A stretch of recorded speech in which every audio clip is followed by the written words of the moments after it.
banywanyi barimo TV aho muri hose turabaramukije tukaba tubifurije amahoro amahirwe aho muri hose. Uno munsi rero tugiye kuyaga n'umushitsi wanje Umutoni Rose kuvyerekeye Miss Rwanda iri kirabera mu Rwanda, aho hariho umwigeme yitwa Muzaneza Josiane yajava ahantu mu cyaro cyangwa ruguru nkuko babivuga, akaba aje guhindura ingene Miss Rwanda itegurwa n'ingene iri kiragenda. None ga Rose uwo mwigeme umubona gute? Josiane jewe nkimubona amarushanwa ye, mbona amafoto ahita, ikintu cyaje mu mutwe wanje ni Esteri ukuntu yicaye hari akabona bene wabo ikibazo kibibasiye, akahita avuga atari ko se mu bajya kwiyamamaza nk'aba queen ni iki mbuzi, kubera courage yiwe na confidence yiwe nawe yayumvuze ati nanjye muri bariya nabonekamo amahirwe yanjye arahari. Josiane rero nuko nawe yibonye. None ni kubera iki abantu bamukunda cyane? Yatumye abantu bose bibona aho bari hose, uko waba umeze kose, waba umukene, waba umukire, waba ufite utishoboye, waba imfubyi, waba ufite ababyeyi, nawe urashoboye, mbese nawe ufite ibitekerezo byawe. Ukuvuga ati buri muntu uwo ari we wese arashoboye, buri muntu uwo ari we wese, yaba umwana yaba mukuru, ushobora kuba umuyobozi nawe, ibitekerezo byawe birakauntinga. Amahirwe umuha yuko ba Miss Rwanda na yahe ni kubera iki, cyangwa ni kubera ni kubera iki ashobora kutamuba?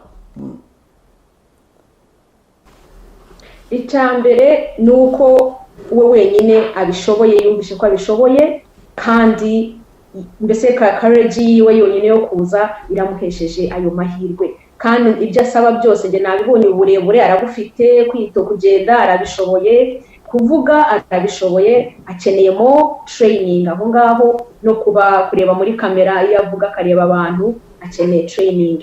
Ariko ibindi arabishoboye. Ikintu kimwe mbona cyambuza ni amahirwe asanzwe kuko abandi bayagira. Birashobora kuturuka ku bajaji ibyo bashaka atabifite, ariko icyo mbona nuko nzi ko akeneye ikamba ari kwiriye nawe nkuko abandi bari kwiriye. Abajuje bari kuri pression, abanyahigihugu bari kuri pression. None abajuje babwiye iki? Kuko yinjiye kureba amatora abangaha muri Canada no muri Amerika, nubwo abaturage baba bashaka umuntu, ariko hari ibintu biba bisabwa kuri president.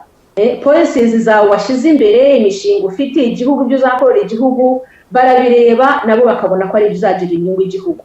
Rero icyo gihe abantu bashaka gutora bikurikije uko nguko.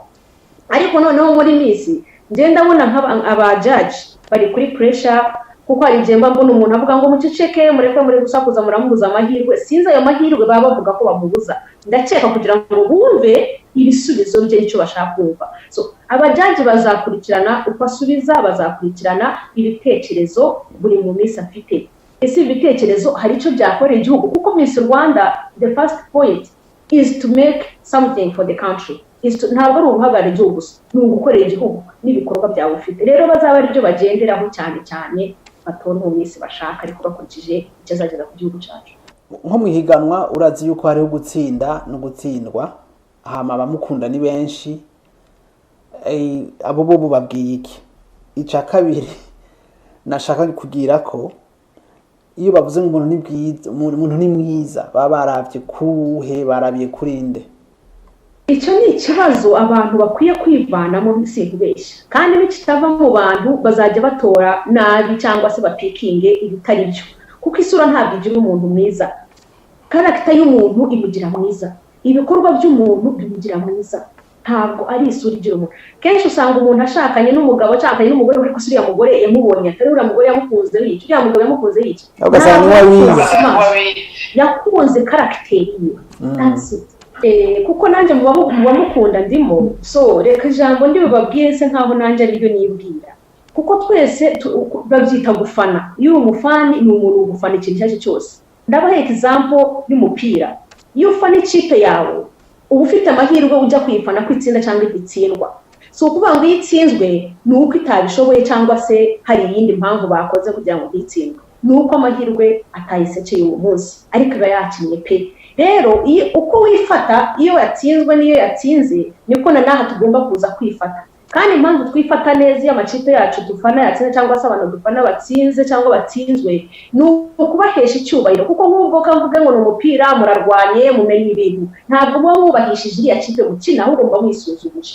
Rero kubera Josiane natsinda tuzanezerwa, nanatsindwa tuzaguma tunezerewe, kuko igitekerezo twashakaga nuko yakwereka abana b'abakobwa ati be open, come, buri muntu wese ahangaha baramwakira, bamuhaye amahirwe, reka tuzabubahira ibyo ngibyo. Igitekerezo ciwe kizaba cyamaze gusohoka kandi kizaya gukora, ahubwo tumufashe ibyo agiye gukora tubikorane nawe, aho kugira ngo tuzatere ikibazo.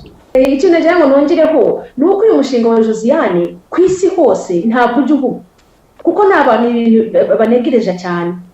Rero impamvu urimo kuvugwa nubwo Josiane ataba mu misi, ariko uyu mushinga ugakomeza, azaba ahinduye amateka y'igihugu n'isi yose nk'uko abisabye na Jennifer abisaba. Iyo ugiye gukina uratsinda cyangwa ugatsindwa, abafana bategerezwa kubitahura.